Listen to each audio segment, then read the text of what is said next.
Nice to meet you, Matty Nelson. What's up, buddy? It's been a while.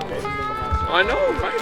Hey, yeah, it's been a minute. Long time. Of course I'm here. How you doing? Good to see you. Good to be here, yeah. Good. Hell yeah. Gorgeous day. Good day. I'm just helping with the breakfast. I gotta get changed, so. Don't be pointing that. Don't be pointing that thing at people. Where's Bryan? You find Bryan? Had her on the back. Have you said hi to Bryan yet? Been here for a bit? Yeah, I just I'm gonna have to get a load of Bryan and all Marines. What's that? Where are we?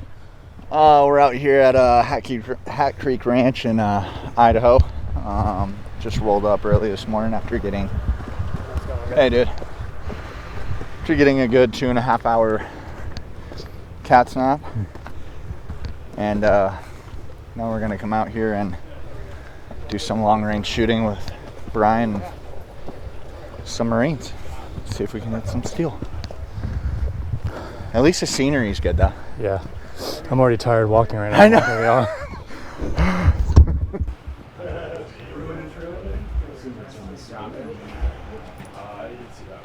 You're at Ocean Highway? Yeah. I love the mountains. Doesn't replace the ocean. Did you ever move away from the ocean? No. Gotta have a beach. I've tried. I thought I could replace the ocean.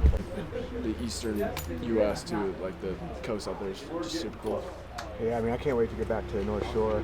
That's something I just feeling like that, just different sand. Yeah. Little smell and feel. Yeah, if you're not like from the ocean, it's all just the ocean. Yeah. And if you're from the ocean, it's like every little bit has its own little like identity to it. Hawaii's my favorite place in the world. Like Maui's. I could live on the North Shore forever. Yeah. Me too. Yeah. I went down to. Okay.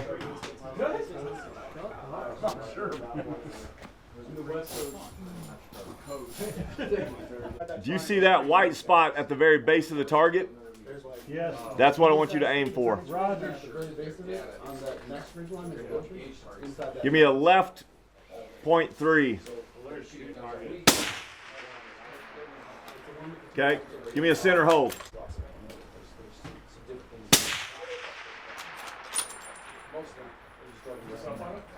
I'm not seeing splash. I saw 2 of them. I did not see the third one. Roger, you want me to send it again? Go back down to that bottom rock. Give me a center hold.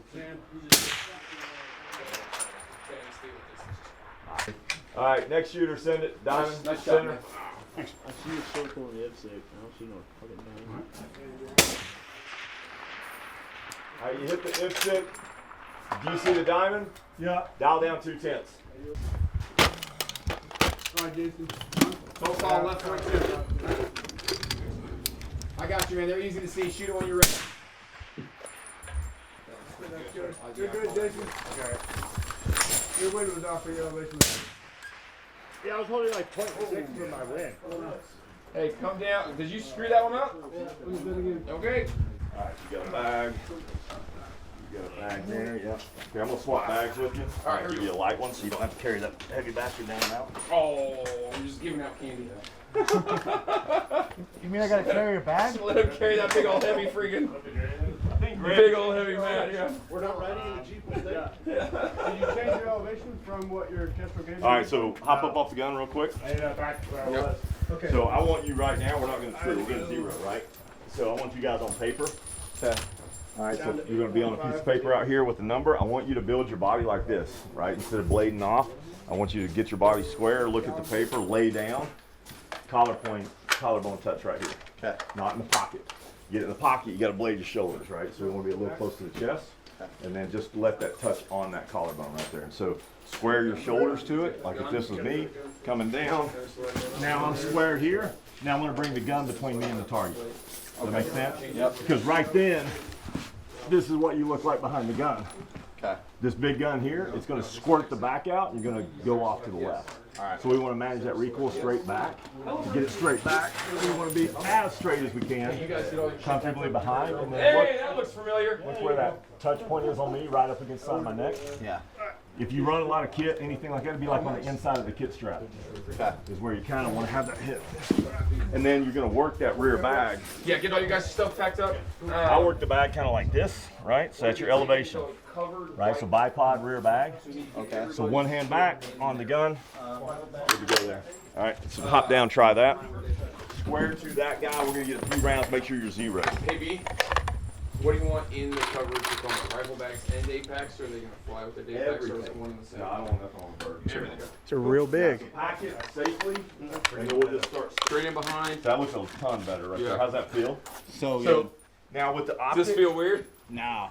So with the optics, you're down at 7 power, so make sure you can look through it, but we can raise this up and down, and we can also extend this left and right. I mean, longer if we need to. Does it feel like you're too close to the scope? Check this out. I'm going to jam this all the way to 35 So you power. want to get that bag. Lower those. Yep, so you want to get that bag Do you see a tube, up. or do you see a full picture of the scope? It's like you see scope shadows. Yeah. There you go. So the bag is what's running the gun, not your hands, right? As soon as I put my hand in there, now I'm getting muscle tremor, blood flow, et cetera, et cetera. So I just want that bag touching the stock. That's what we're looking for. Yeah. So just 135 most likely. So this is where you're going to be at. So take a look. You got How's targets? that look? Yeah. All right, still on the target? All right, now All right, tell me when it's as clear as possible. clear it up as possible right there. Right. So take a look. How's the target look color-wise? I mean, clear-wise. What we're doing is we're moving the reticle to the All you're same gonna do focal now- plane well, as the I'll tell you what, target. Go ahead and grab the back Right, with so his hand. there's infinite focal planes between Get it us on and the there, dot. right? Try not to So if manipulate my the guns, drop your nose hand. is the Keep the target bag and my in the fingernail is tripod. your reticle, you're putting it on the Float same your focal hand up plane. and So now you down can and move left your head and right around in the without moving scope the and it gun. doesn't move. But if you It's set it on a relatively different small. focal plane and now you move your head around, Yeah. my fingernail's going to Stay walk on the around on my target. face, Yeah. right? You're parallax So free there. when you look through You're there, good to shoot. without moving So, the gun, just let's wiggle your jam head a ya. little bit and see if that reticle floats on the target. If that reticle's moving around, then our parallax is not dialed out. Does that make sense? We're not on the same focal plane as the target. You got which target you shoot at? Target? Just So see those 3-inch the holes target far that's left? hanging low. Yeah, target's hanging Go low. to that. The right black circle. Got it. Target hanging low, right target. back circle. All right. Easy squeeze. Don't anticipate, right? Like this is the time when we're just riding that Middle recoil. left. We're making it I'm up. super I'm clean. up. Nice, and don't jerk the trigger. Just nice, steady pull. Touch point on the collar. You don't have to load the bipod or anything. Just nice and relaxed. That gun's not going to get you. Just stabilize that reticle on that orange dot. Is that a secret swing? No. No? No. But it's sort of is right here. That's the best way. Nice, yep, nice, steady, smooth squeeze. Middle row, left dot. Send it. There you go. Give me another one. Rack it. Easy day. It's not a pull start lawnmower, boss. Smooth. There you go. So you got a safety, right? Right, So like on- just smooth on that bolt. We're not trying to pull it out of the gun. There it is. Give me another one. Smooth. Easy. Staying on target as we run that I bolt, got you. right? So leave that safety Very off good. anyway. Okay. Like don't even deal with that guy. Breathe. Squeeze. Give me another one. Nice and relaxed. Easy squeeze. Good. All right, on you. All right, rack it, do it again. There we go. Now we got two in the same hole. See that? Much Steady, better. Smooth squeeze at that Much red dot. better. Give me one more. All right, give me another one. I was canted a little bit. That's all right. Get it out. Nice and relaxed. Canted at this distance. Not gonna Yep, make a it's big not difference. gonna matter. Nice and relaxed on the orange dot. Don't push the trigger. Make it clean. All right, Make it give me easy. another one. See how we're a little high left? Yeah. We're not gonna worry about that yet. Let's get a couple rounds. Yeah, we got three. We're looking pretty good. Yep, I'm All right, I happy want you with to that. shift straight 12 All o'clock. right, so now what we're gonna do? Stay there. I want you to Just gonna dial shoot down. I'll slip that and turn orange. them. Straight 12 o'clock. There's that orange dot. Slide I want you to right shoot 1 that tenth. for me. All right, so you do the same. Easy hold you squeeze. were doing, Center okay? up. There's a black diamond in the middle of that orange dot. Same hold right on. Give me one Yeah, just more. right on that orange dot. Nice, steady, smooth squeeze. Clean break, baby. Make it smooth. Same dot. Same dot. See where we're at now? Just a touch low, but I'm happy with that. I like Rack it. Let's give me another one.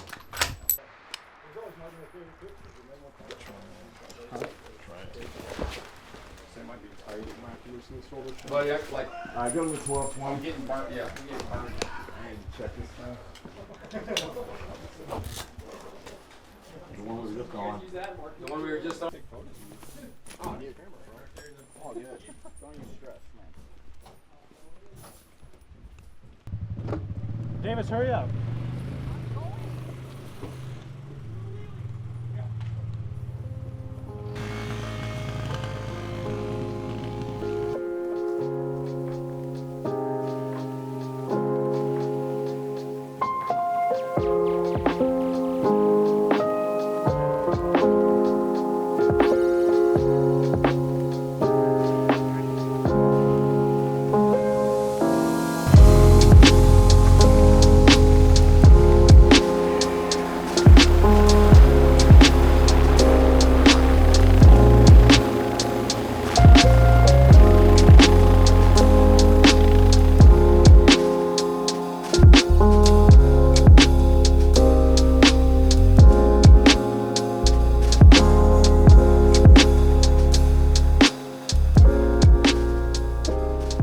All right, hey everybody, we're out at Idaho at Hat Creek Ranch, out here with Eberlestock, getting ready to run some high-angle, long-range shooting. Got a helo up here, gonna take us up all the way to the top of the mountain and do probably 1,000, 2,000 yard shots. Got Bryan here showing us the way, and super excited and looking forward to getting some good content and having a good time. How do we get connected with Eberlestock? They reached out to us. Yeah, Nathan reached out to us probably the end of last year. They reached out to us the end of last year. We linked up with them at SHOT Show January of this year, kept in contact, and we've been planning this trip for about 4, maybe 5 months, and got the whole crew out here, Calvin, Jared, Davis, and the Eberlestock guys, and super excited. Sweet. Yeah. We've been here for 10 years, right? And I'm from, the Southeast, trained over there, and Misty and I moved out here 10 years ago and bought the place. And it wasn't ideally to do this necessarily. And I told her, I kind of tricked her, but I told her we'd do about 10 weeks a year training. And we've been averaging about 45 weeks a year with about 60 teams over that period of time. So it's gotten a lot bigger than we had anticipated. And so it's just nonstop. But through that process, I was like, man, I really want to put on a competition because that's also my background. But I wanted to make it simply for those guys that go down range and do the work that they do. And so it's something dedicated to them, and it's not for everybody. It's super, super physical. So it's called the North American Sniper Team Invitational, which stands for NASTI. Mm-hmm. And so we made it NASTI. So it's super hard. It's right down exactly what they do. So find, range, and engage. And it's over an entire week. So it's a training event for them. And it's 24, right now we got 24 teams, and we didn't want that many teams. We want to make sure that the match itself doesn't get hampered because we got more and more people. So we're not doing it to run people through, we're doing it for training. So we got 24 teams from all branches across the world. We got different foreign teams coming in. And how do people qualify? So we send an invitation out Okay. to those groups, and then it's up to them to select a couple of guys to be here. Like we've got the team that won USASOC this past year, they'll be in it. A lot of the range 37, the sniper instructors for SF, different specialty groups and teams, and so it's definitely a high level event, very challenging, and they'll cover in those days they'll cover. The mileage isn't as bad as other places you might go, so they'll cover probably 18 to 20 miles, but in this terrain. Yeah. So one of the events, they'll go vertical, and when I say vertical, I'm talking 35-degree angle, maybe 40.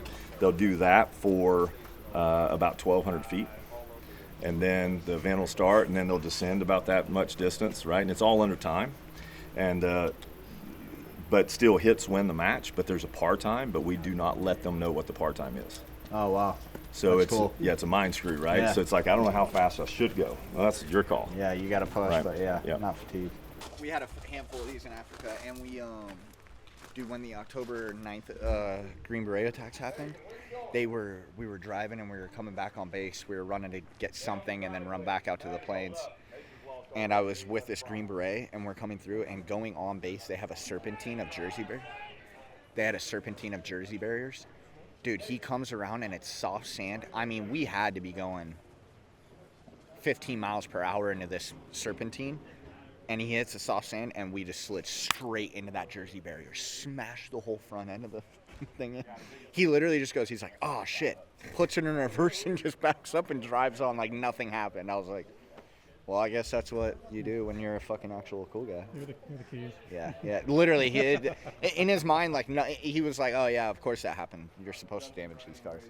They're disposable. It was so funny.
I'll help John and them go down. First position is just right over here on the peak, right? So as soon as they get here, download teams 1, 2, and 3, grab your gear, and you're gonna come with me really quickly. I'm gonna point out all 4 positions super fast. You guys are gonna pull your books, run those all shots at each position. Keep score, right? If you wanna pick up the brass, put it in your pocket, you can, but it's gonna get heavy on the way down. I suggest you take a note. All right, and then super cool looks. If you have a hard time finding the target, I'll try and point them all out to John or Matty or whatever, and so we'll be able to get you guys on them pretty quick. So that's it. Awesome. Long walk down. Take your time. Don't hurt yourself. Watch out for snakes. Oh yeah. What kind of snakes they got here? Rattlesnakes. The ones you don't want to play with. Huh? Even like up here? Oh yeah. Okay. Yeah.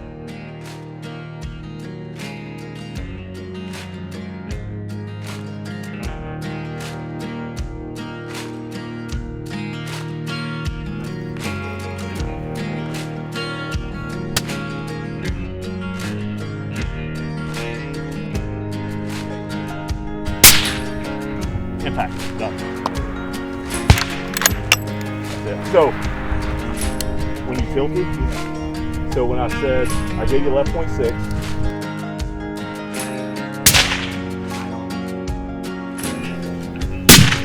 Impact, done. Next shooter. Say that's pretty fucking good, guys. That's pretty fucking good. Impact. All right, back it up.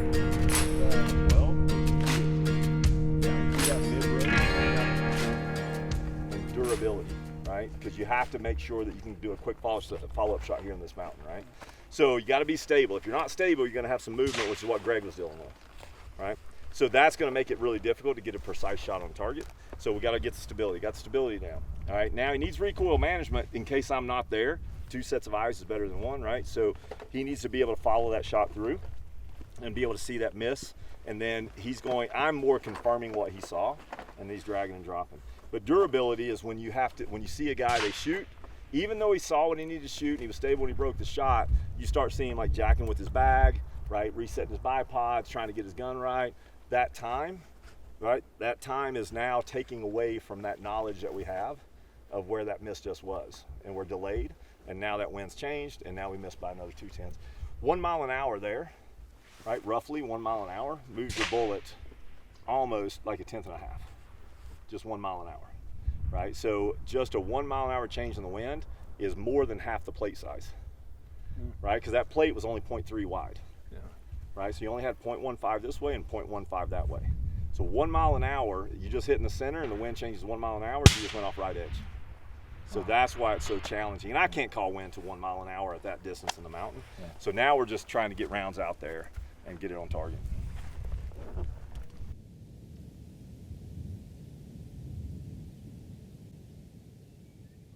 All right, favor low. I want you to hold base of that plate. All right. Impact done. Listen. Nice. Oh yeah. Good work, Cole. Thank you. How are you tall enough for all this? I can see the trace going on the way. So crazy. Yeah. I know it's going in. I can watch the trace going in. I can tell it's going to hit before. Now, sometimes here the winds get so tricky, like right before it hits the target, you'll see it just, so I can't call that one. But that one, as soon as he broke it, I'm like, yeah, it's going to hit. That's crazy. Yeah. That's nuts. Yeah. With long gun, I average about, myself, by the time I demo and shoot everything that the student shoots a week, I average about 1,000 a week, 800 to 1,000 rounds a week. And we work 45 weeks out of the year. That's 45,000 rounds. But that's 45,000 rounds. Half of it is 300 Norma, 338 Lapua, and 50 cal. The other half is 308, 260, 6.5. That's just a lot of freaking just getting kicked in the face all day long, every day, right? I was just taking a lot of reps. Yeah, and it's eventually though, certain things do kind of start to click. Like as soon as I saw how on that one when you're holding left, I was like, I know what he's doing, because I've seen so many students do the same thing. I'm like, I got to. And so that's just what, and same thing when you guys get in a room and you see someone make a mistake, like, I know what you did because I've done it myself, right? And that's the main thing. I tell the students all the time, like, the reason, if I'm any good at all, it's because I've been bad a lot. I've missed a ton of shots, right? So you learn from those misses. Every time I hit a shot, when you hit that one, you probably didn't think nothing about it. As soon as you hit it, you dumped it. But the two before it, you started thinking about your hold, you started processing your trigger squeeze, your stability, all of those things. But when you shot and you hit, you're like, dumped. And so when you dump the hits, you're not gonna gain much information from that. So you're gonna pay attention to your misses. So I always tell everybody, man, your misses is what's gonna make you good. That's what's gonna make you chase to get better. Because if you guys came out here and I'll put you on everything, it's like impact, impact, impact, impact, impact. You're like, you walk away, you're like, man, that's easy, right? A hard day on this mountain is the best learning day for me, right? Because if I come up here and just kill it, then what did I learn? It's just an easy day, All right. Good points.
Left 0.4. Left 0.4. On center.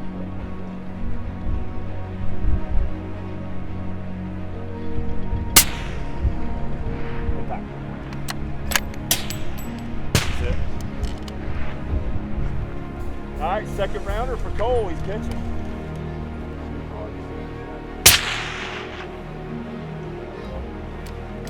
Super hard to see this guy.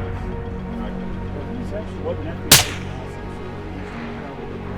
That's the last one. Oh yeah, that's good. I'll just leave it out here. You never know when the next battle happens and I need a bullet on the ground.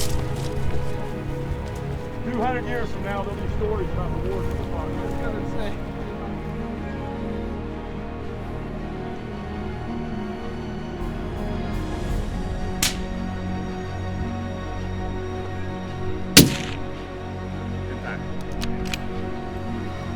Yeah, I think that's.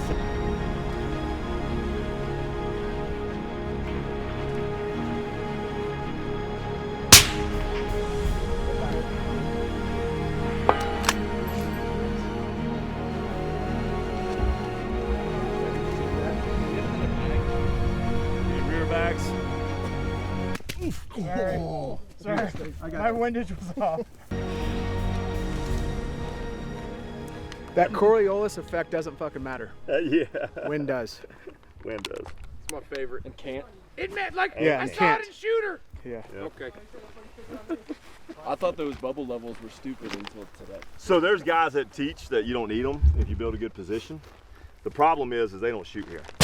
They shoot in flat ground, and they're right. And on flat ground, you got the horizon, everything else. Would you allow anyone to come build a house and say, I don't need a level, I can eyeball it? I got one. Right? Think about it. I got a And you're trying to eyeball something 1,000 meters away in undulating terrain and say that I'm going to fly it exactly straight.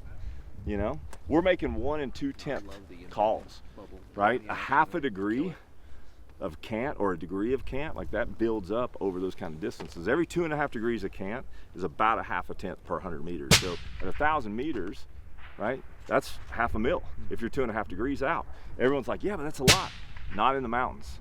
If I were to give someone a gun without, you know, put a digital level on their gun, that it was a digital readout and I covered it up, I've got places here, I'm like, build your best position and set it up for level and I'll cover it up. And they're like, got it. I said, you sure you're level? Yeah. I'll move it and they'll be 7 degrees out of the camp. Like, whoa. And they're like, "Urgh." And I mean, even me, I'm looking at it like, dude, it looks like my reticle is completely jacked up, but it's correct.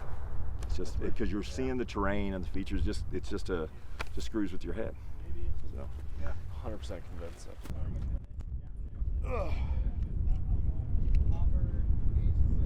Been a long time since I've hiked this much. Yeah. How's it feel? My Apple Watch is going off a few times, thinking I was having a heart attack. Definitely surpassed my ring goals for today, for pretty much the rest of the week. So we've officially run out of water. We still gotta go down there.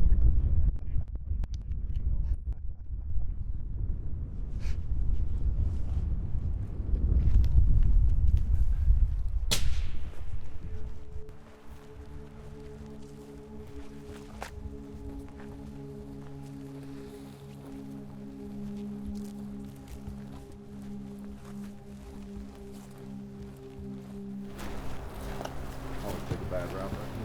Ooh, gonna do the old ass slide? All right, go true elevation, left 1.6.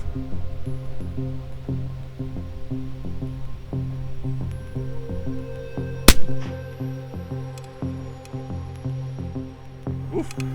All right.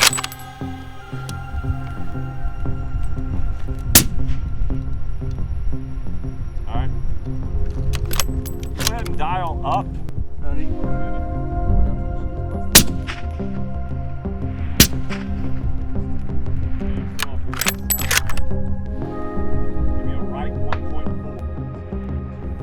All right, ready? Right 0.3.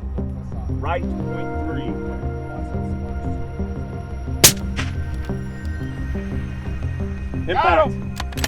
Oh boy. No big deal. Banging it a mile. All right, further. Ready to go? Yeah. 2,000 meters round, basically. All right, you see that IPSC down low, just above the grass. I'm gonna burn in on it. Hey, let's just start with the right 0.4. Center elevation, right 0.4.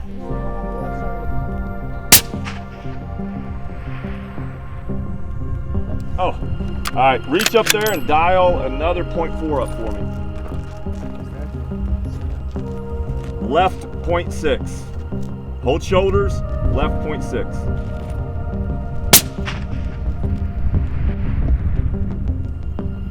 All right, ready? True elevation, hold center, left 0.3.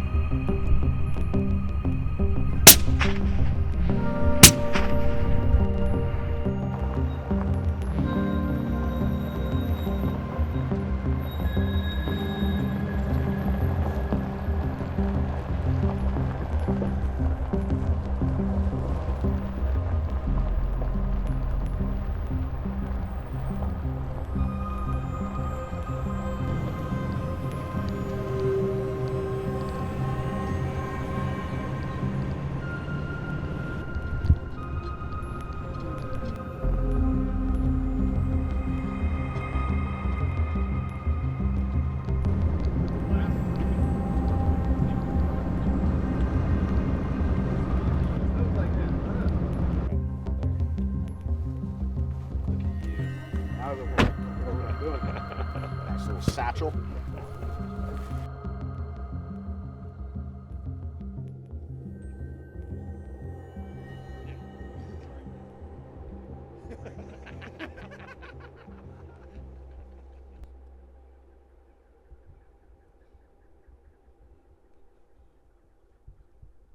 So here, if I miss, you can do everything right. I see no wind, I do this, make the call, everything's perfect, and you still don't get rewarded.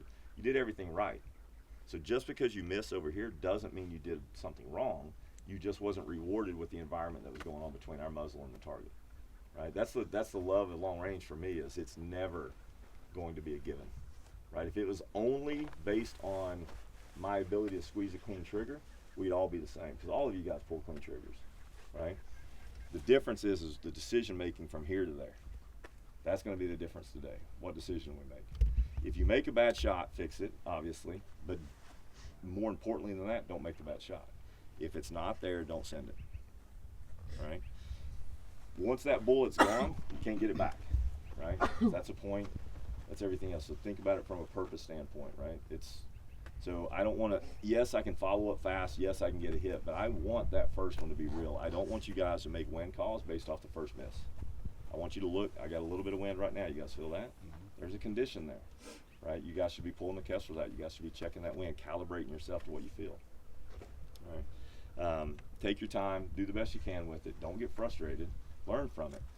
If you've missed low, man, that's low, right? Clean it up, get your hit. You go to the next target, if you miss low, clean it up, get your hit. But at some point, you should be thinking like, you know what? I've been low, right? We hope we have a good zero. We hope we have good data, but I'm prepared for neither. And I'm prepared to just get a hit. My goal is to put a bullet on that target as quickly and efficiently as possible. Everything's never perfect, right? If I've got a bad zero, I got a bad zero. You guys came down the mountain yesterday, banging your guns up, everything else. Did we go zero this morning? No, let's see what happens. But if you have something that's a little different, fix it. But get that trend early so you know how you can get back into it pretty clean, right? That's just dealing with adversity. I've dropped guns off the top of props and had to pick them up like, dude, I have no clue where this is going to be hitting at, right? And I have to figure it out, you know, but that's just solving the problem through. All right, so do the best you can with that.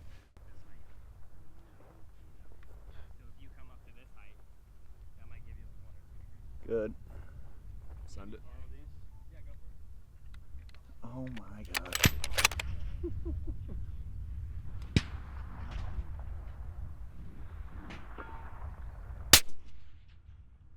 Just right. Hold left edge. Yeah, hold left edge.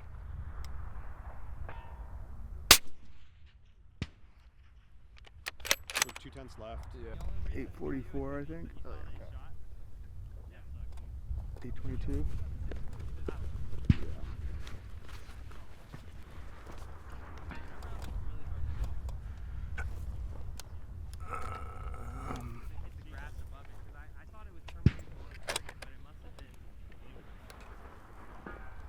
Come on. You guys want to talk each other onto it? I got it. Was it 0.6, right, you said? 0.5. Ready whenever you are. Should be a left hold, shouldn't it? I don't see anything moving. I don't know. Right here, you got a little Here, I'm gonna go out real quick. You're gonna what? I'm gonna shoot real quick. Go. Just To left. the left. Point one right. Whatever you held, Cole, I'd hold like 0.2. Your center, I'd hold far right. Same exact spot. I'm going.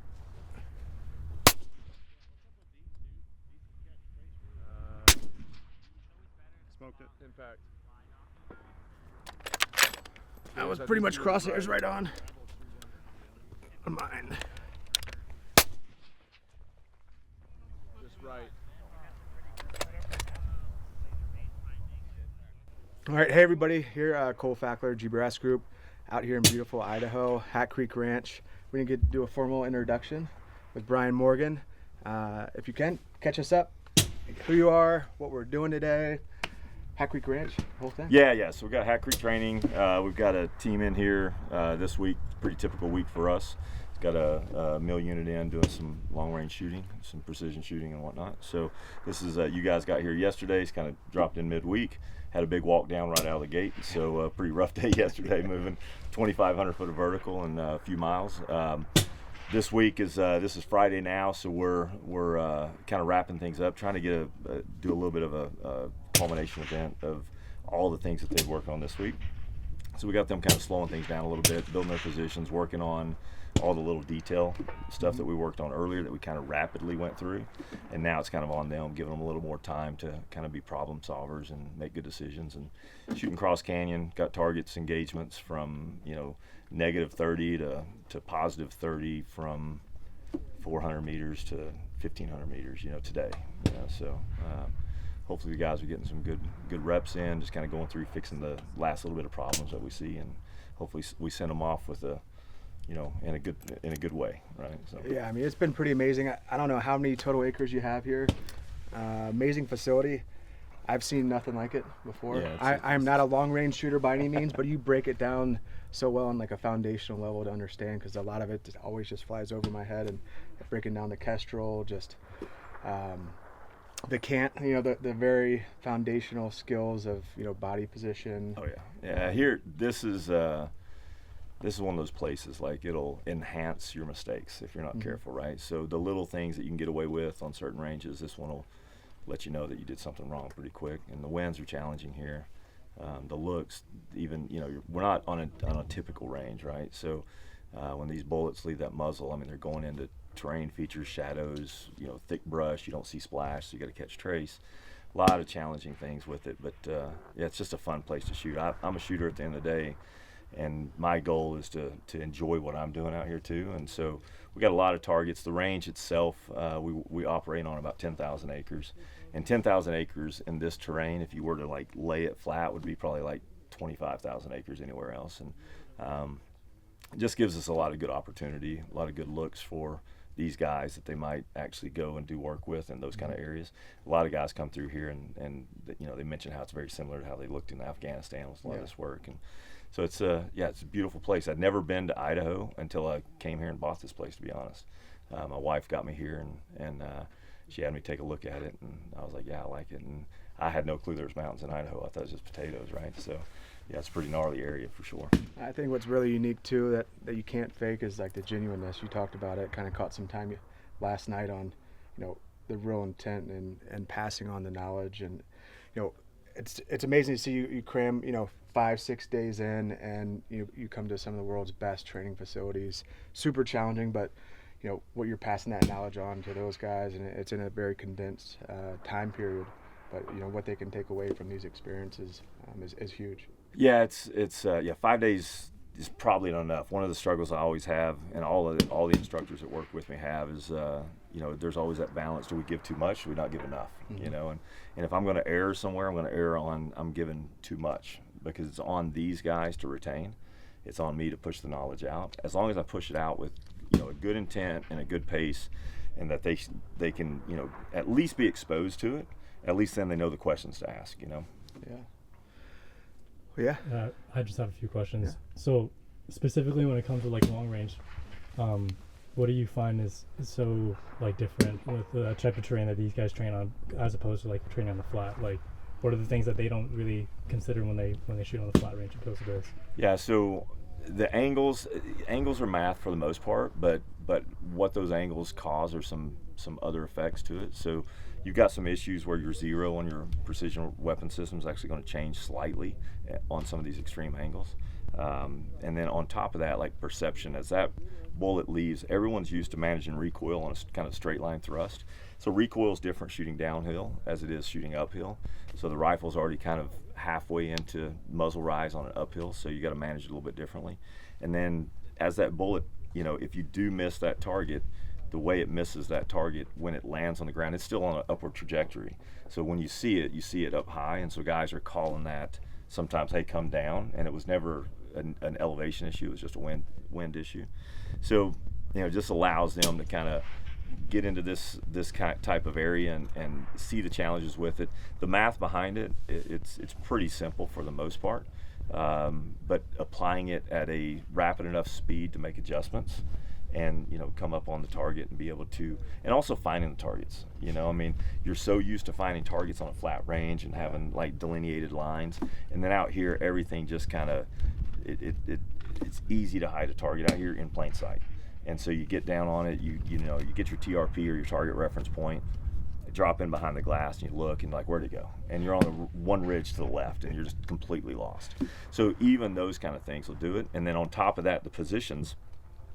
Most guys have a pretty good foundation of training, like prone and shooting prone, and so we do a lot of positional shooting off of natural terrain and also structures, and then adding those natural terrain and structures in, and then adding that vertical in, it just changes the game a little bit.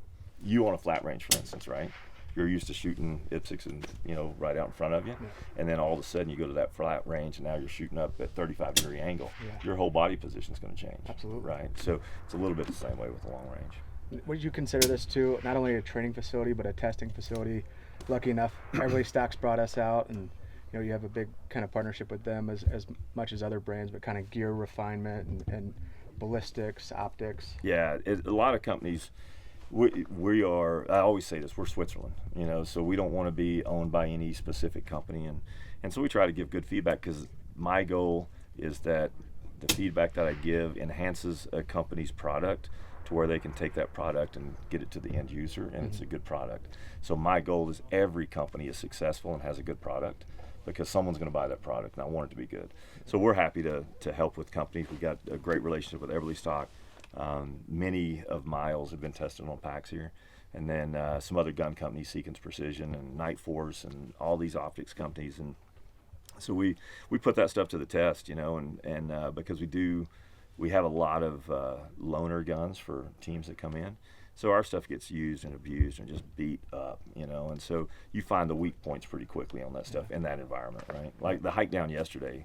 How many guys ate it on the hike down and smacking the ground and this and that, guns hitting stuff, just falls and tumbles, So it's one of those things. You're going to find out how good your zero is real quick, how good your gun holds zero, and so it's a great place to just naturally find out the capability of any kind of system. Yeah.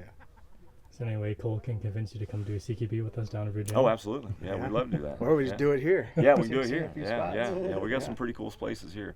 Yeah, so I think that's we do some long range M4 stuff here, which is just there again, that up angle. Mm-hmm. People just aren't used to taking that presentation and increasing on that vertical.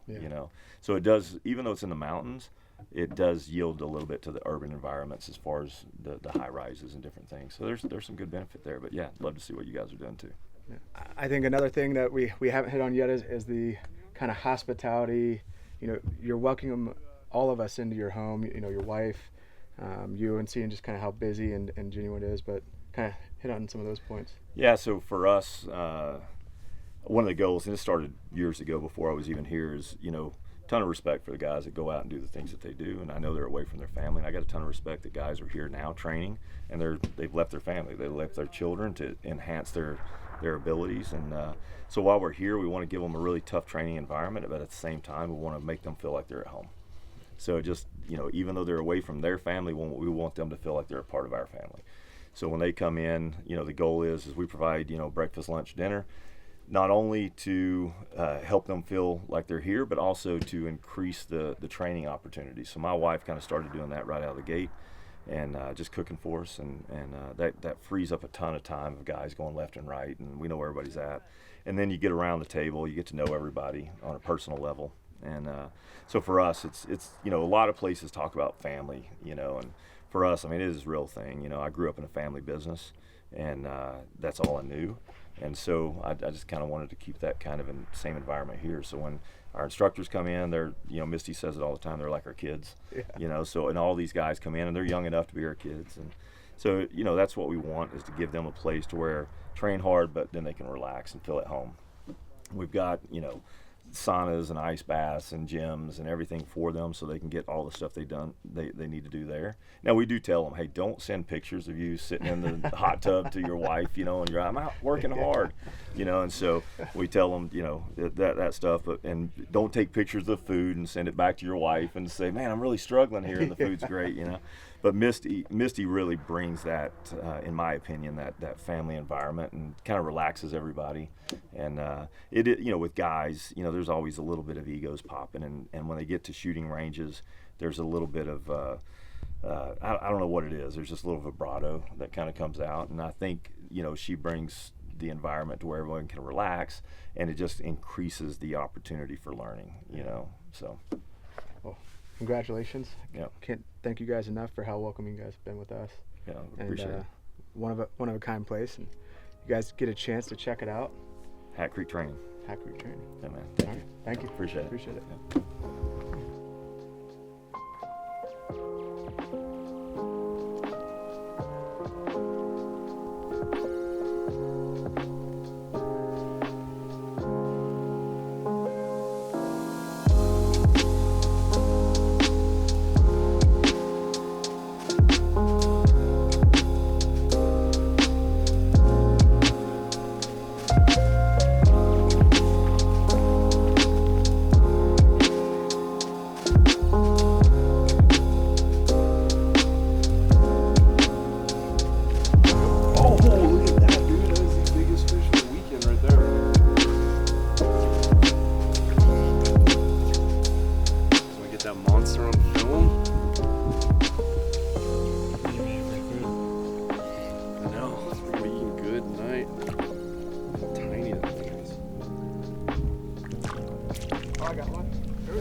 So it's like the world's smallest brook trout, but this place is just like full of those. They get obviously bigger than that, but that's a pretty normal guy. Like, make sure you make it look really big. Looks huge. At least 5.5 inches. Size of 50 cal? Yeah.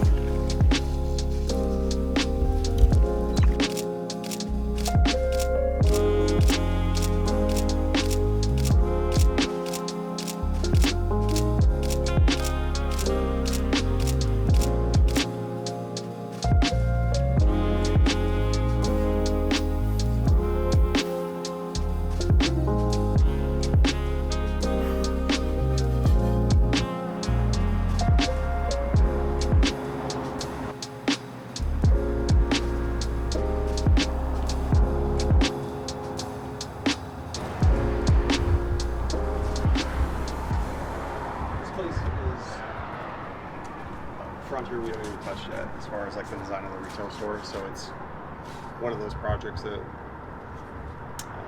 we'll work on going forward. When did it open?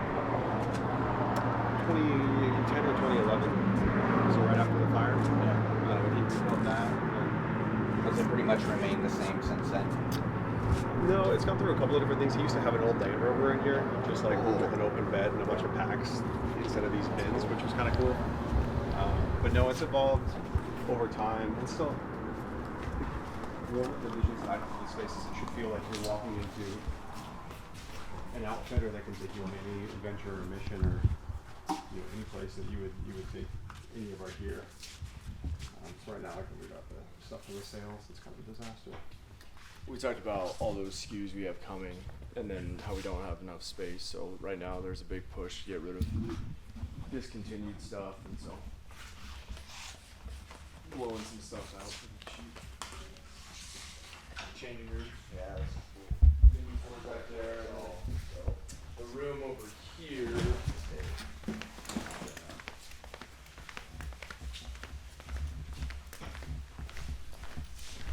God, this place is a mess. So this will end up being, we just got this all cleared out and really nothing special, but we're gonna take, do you guys know Rhino Metals? No. Gun safes? They're gonna give us a door, so like a gun safe door, sick. and put that on here. And then we've got a guy starting construction this week or next to finish this room, paint it, and get it ready. And this will end up being the content studio, yeah. And so we'll just leave setup, we'll build in basically a setup with an editing desk and all that back here. And then basically that wall will end up being built out. How do you guys manage sound with it being like a retail store? And putting in whatever the sound dampening foam. Yeah, so he needs to finish the insulation, put in sound dampening. The vault door is just cool. Yeah, that's a really cool little ad. Yeah. Yeah, and it's really meant to be like, we use the word sacred probably too much for the kind of like should be built out into what ends up being this kind of sacred space where we have really cool, unique conversations with people that mean a lot to us. And so symbolically, there's just something about putting it behind a vault that's like, it's not just something that will walk people through casually, I like that. you know what I mean? Yeah. So, and then just a super quick couple stories to that is one of our guys moves from Alaska, one of our Marine vets that went on a hunt with a veteran nonprofit, took him to Alaska and killed a moose. Casey, guy that's in Alaska now, killed that in Sonora, Mexico. There's a buck laying on the ground back there that he killed on Sitka Island in Alaska. This is the sheep that Glenn killed in the Brooks Range, the one where he flew his beaver from Boise to the Arctic Circle, landed on a lake in the Brooks Range, and I ended up killing that Dall sheep. This is the ibex that he killed in Kazakhstan with Adam. Okay. That Adam guided him on. Yeah. So he killed that in Kazakhstan. A couple bears from our guy Hunter, where we stopped and we were looking at those skulls. A couple of those skulls are from these bears. That one big skull that I showed you was from that bear. Mule deer that Glenn killed. Another large elk that Casey killed. And then there's other stuff just kind of packed in corners at this point, but everything as far as taxidermy goes is something that our employees has killed. The big stock. So you want to pick one? So you can see back then where they crack as they have wrecks. So this was like the first one, not the laminate yet, but still just a walnut stocks like the traditional one. Yeah. And that was when he was just trying to save weight, so he started drilling holes. And then the next generation he used those with the 3 holes drilled. That's cool. cool. All the places he went, the 84 Olympics, 85 World Championships. All over the world with that thing. Yeah, that's crazy. This is the building that burned down, so like if you come, we'll go on a second here, but well actually, so what I was talking about the construction, so this is the mezzanine. We'll see like the engineers should have drawings to us or like options next to. The idea is to build catwalks that run this way across, and then imagine where the second row of racking is. Basically from that point to the wall would be another one of these reflected across. So like when you walk in, like we'll put lighting underneath everything, and then probably put some lighting in under here also, so that everything's like downlit, and you have like these multiple levels that we already have, right? You obviously have multiple levels here, but if this wasn't ugly pallets and rack, and then mezzanine coming across. And then the way we did glass up there, talking about doing glass along here, and probably like executive offices and conference room over here. Yeah. That's cool. What I was going to show you guys on the part where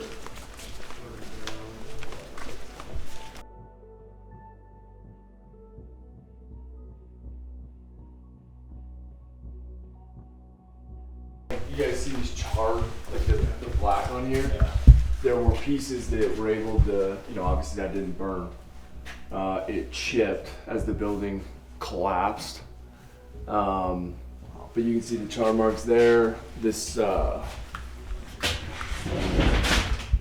brick back here. Like all of this was original from 2010 when it burned down, and they were able to rebuild around it and kind of leave that as part of the the history, I guess. Just like a wild and unique part of our history, obviously. It's just like a little thing that obviously most people don't notice. That's a torso, it's meant to replicate a human torso, so we can put packs on it and then weight test those packs. So I think we told you guys like that one frame that one of you guys was carrying, we strapped 1,300 pounds to it. So we have these big steel plates in the back room there. And then we just take carabiners and just start clipping it onto packs and see how long they'll actually be able to hold. Obviously, human's not going to carry it, but just to see the capability is cool. Yeah, I mean, it's been impressive every time we've done it. Do you guys do that with every pack? We've done it with most. There's some packs that we definitely haven't gotten to. Do you put that information out there? No, it's on YouTube. Yeah, we put it on YouTube. I mean, we're like super proud of that. Like, the amount of weight that our packs can carry is generally like, we've never tested a competitor, and we would never do that. Like, I think it's kind of like cheap to take somebody else's product and test it. But I also like welcome anyone else trying. This is where we do like just our talking head stuff, and this is just like we just built this 6 months ago or a year ago. I can't remember. Just to dampen the audio, but again, it's like this Band-Aid solution right now because we're just running out of space. This we had a bunch of stuff back here that basically just like pushed out there and took this space over to start filming back here. But long term or longer term, when we do the construction, we'll do like actual studio space. It's just such a unique piece of property, and then Glenn owns it, so it's like hard to, the way that they're building right now, they're building a college campus, I think here or there, or it's both. Condos there, and then some sort of campus there, with like retail downstairs. So the value of the property is appreciating super fast. It's a really cool building. Again, the history with the fire, it's like we don't want to leave. And then obviously like getting into something bigger costs a lot more money than just building on here. So we got a lot to figure out there, because trying to maintain a normal workflow while you're building out another, office.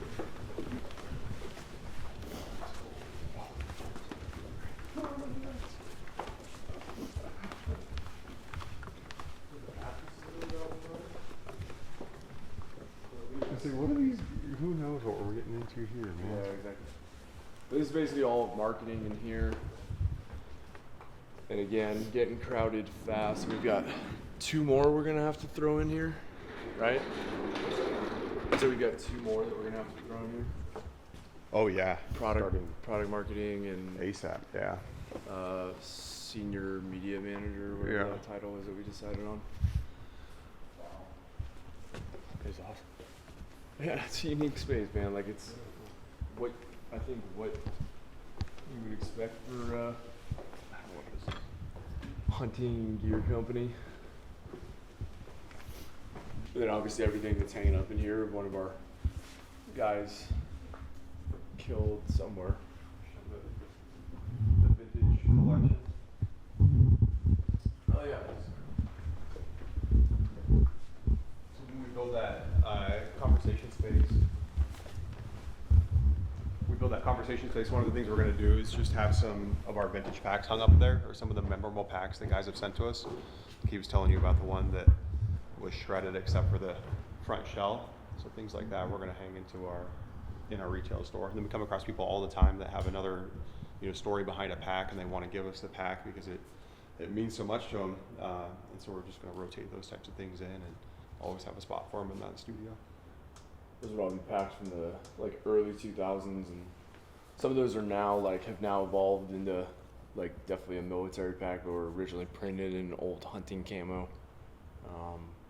And there's pretty much a story to every one of those as a prototype evolving into something that we have now. But yeah, let's go to your dad's office real quick.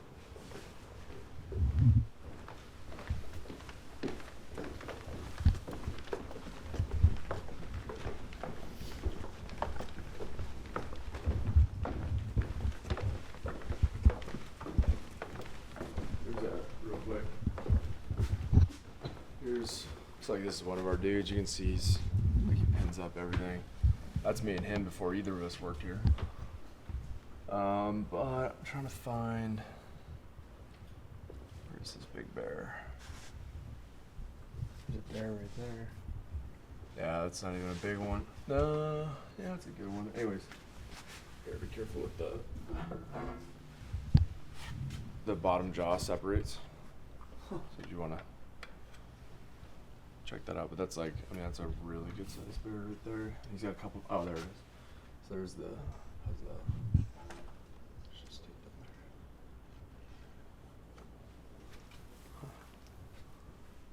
that there. Dang. Like 4 grown men behind it. Yeah. Yeah, that's insane. Yeah. Those are all of our dudes. So that's Casey, that's our director of brand strategy. He's in Alaska right now. Tanner, that's our COO. And then Chase and Hunter are both sales guys. So it's cool. I mean, they're not junior employees, but that's basically our executive leadership down, just going out hunting together, and super cool. Same thing there. That's our designer. That's our gear designer. Casey again, the one that's in Alaska, and Hunter who sits here that killed that bear. It's a mountain lion that he killed.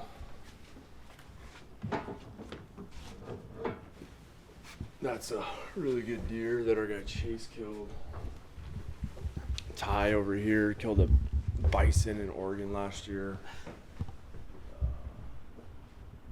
It's Nathan's pile of stuff that he's got to travel with this week. And odd ad hanging on the wall there from that hunt that we did last year in Texas. That's the hunt that we did with Tyler in a couple weeks. Okay. You want to see designs? Yep.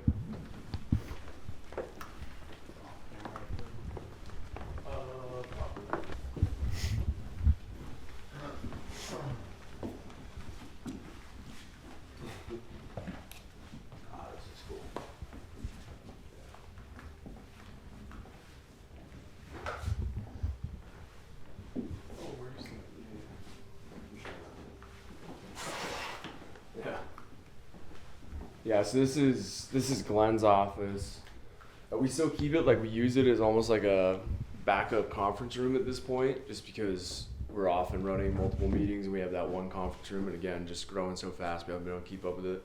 He still comes in and uses it, but we've intentionally kept it like the way that he's left it. There's a ton of cool, just history of the brand in here. And he does still use it, but he's encouraged us multiple times to move people in here and use the space. We need it, as that conference space, but we also want to maintain the history in here for as long as we can. So that's a old photo from Gowan Field, which is a air base right out here, or actually it's a Army Reserve or Air Reserve base out here. So that's an old photo from his squadron that he was in back from somewhere in the 40s or 50s. But it's just super cool. And then he hand drew that. So that's an F4 that he hand drew with a pencil. Whoa. Yeah, that's the original that he drew. He'll tell you he's not a good illustrator.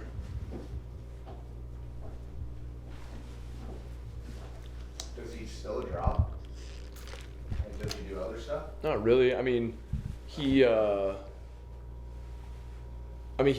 dude, at his heart, he's an artist and an inventor and a creative and an innovator, and it's pretty amazing the way he can pick things up and produce something special like that. But we'll go through this book over here and look at some of the original pack drawings they did and stuff, and we talked about like the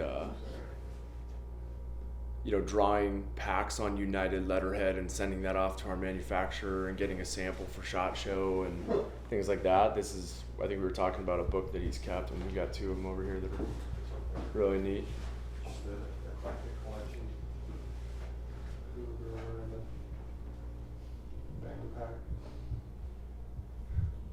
Yeah, one of his, I remember when he got that was, I'm not positive, but I think it was like a old Green Beret buddy of his that I don't know where or why he ended up making that thing, but Glenn kept it.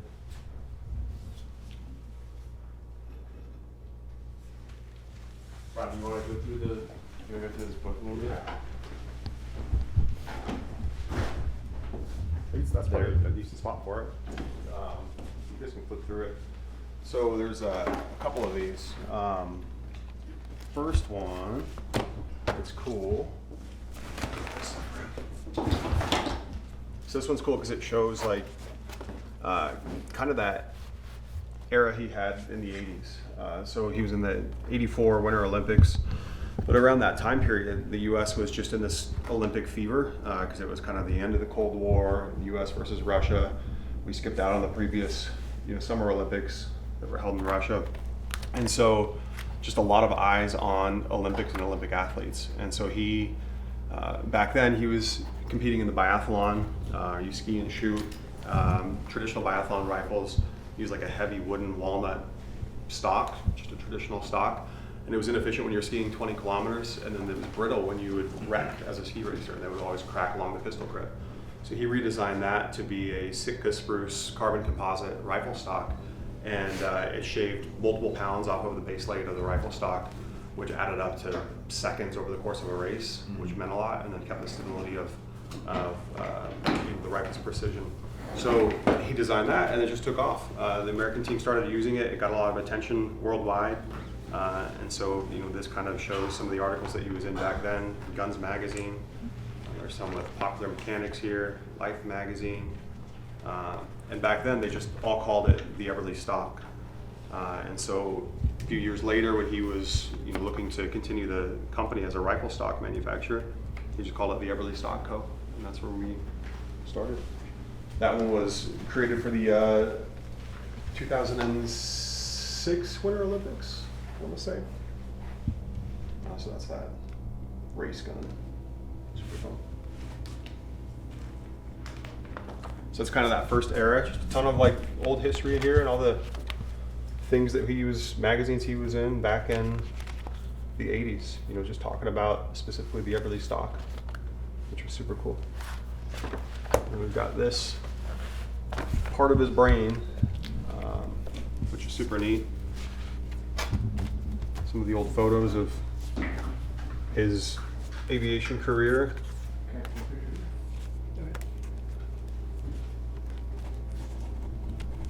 He's a Land Cruiser guy. He says, see on the door, Toyotas are for terrorists. So it's one of the original packs that he built. This was sometime in the 90s. So that bolt that's on this pack right here.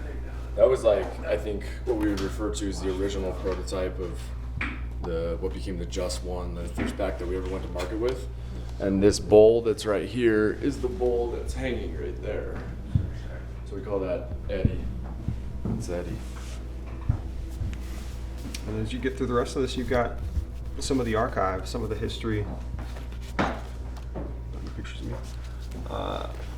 Idea for a combat office. This was dated 06. So it looks like it was something to sit on the back of a seat, fold down, have a little... No, that was the original combat office briefcase.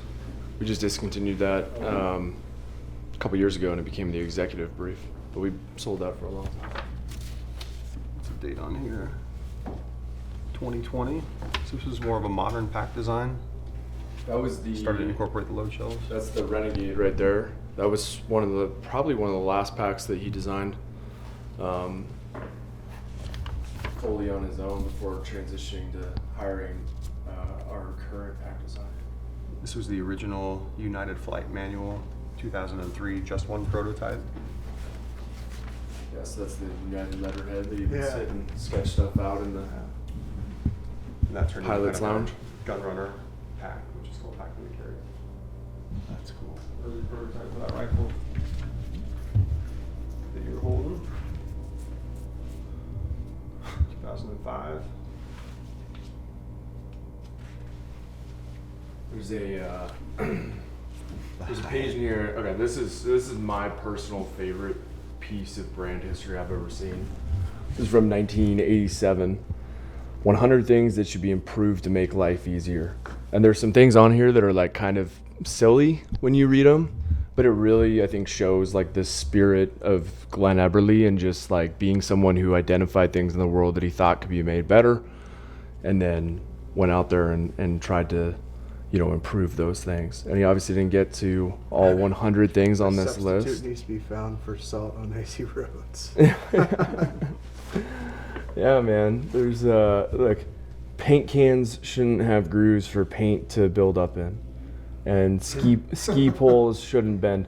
Toothpaste shouldn't go all over the place when you take the cap off the tube. Light bulbs shouldn't burn out.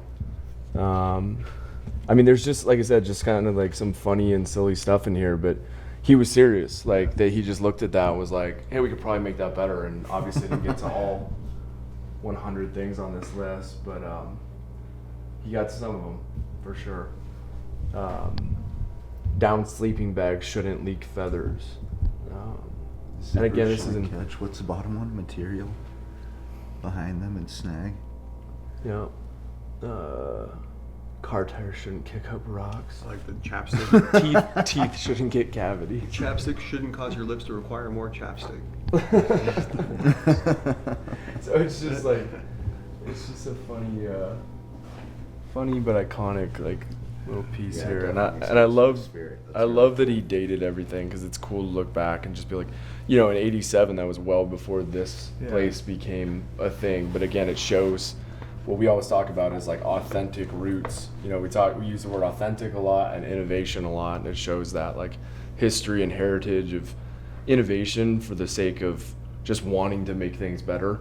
And then he eventually obviously found the thing that he dedicated the majority of his life to, which was packs and gear. But the ironic thing is it probably could have been anything on this list that he got a little bit obsessed with and just ran with. So personally, I'm glad he didn't choose toothpaste. But it's a cool little snapshot of history for sure. Anyways, there's like Some of the drawings. Yeah, I mean, there's all kinds of stuff in here, like his understanding of physics. I don't even know what's going on there, but I see compression, tension, 400 pounds. He was obviously working on something that I know nothing the layers about. of the rifle stock. Oh yeah, some of his original drawings of some of the stock. So that's probably this is probably the drawing of that rifle that we were shooting up at the ranch, the one off the porch. Obviously made a lot of them over the years, but I'm pretty sure that's the same one that we were shooting up there. And again, like we could just sit here and flip through all kinds of stuff in here, but is that a drawing of the? It was early. No, I don't know what house that was. I think it was just in kind of early architect project he was working on. Yeah. So anyways, just some really cool brand history in here. And then this, make sure we get this back in here.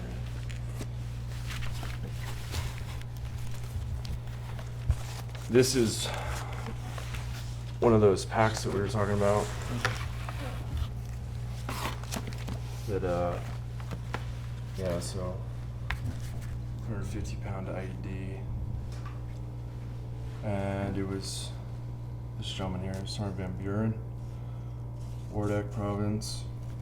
Ended up seeing him ripping this out and sending it to Glenn, and he obviously held on to it. That, I think he would tell you that and packs like this probably mean more to him than anything we've ever done. And so Sherwood has a, very similar story to that. But really cool piece of history there too. 2010, I don't know if this was ever dated when he received it, but pretty cool. Yeah.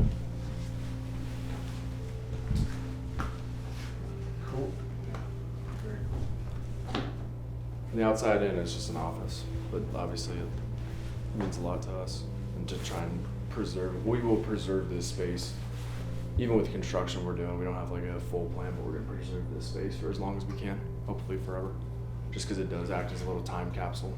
So that's cool. It's inspiring too. It's important to have that, like we talked about kind of all weekend, like our foundation is the thing that we can build off of going forward, and like the only way to honor a legacy like that is to make it better. You know, we can't just keep this and preserve it and not continue to improve. We've got to take that and understand that that's what makes us who we are, and then build our current community off of that, and build our future off of, you know, who we are today and then our community. Because like, we're not going to get another Ivy League grad, Olympian, fighter pilot, architect, entrepreneur. Like, that's going to be 5 people. But, you know, with this community we can foster, we can find all of those types of high performers in a lot of different ways, and then use them to help carry us forward in the future. That's awesome. All right.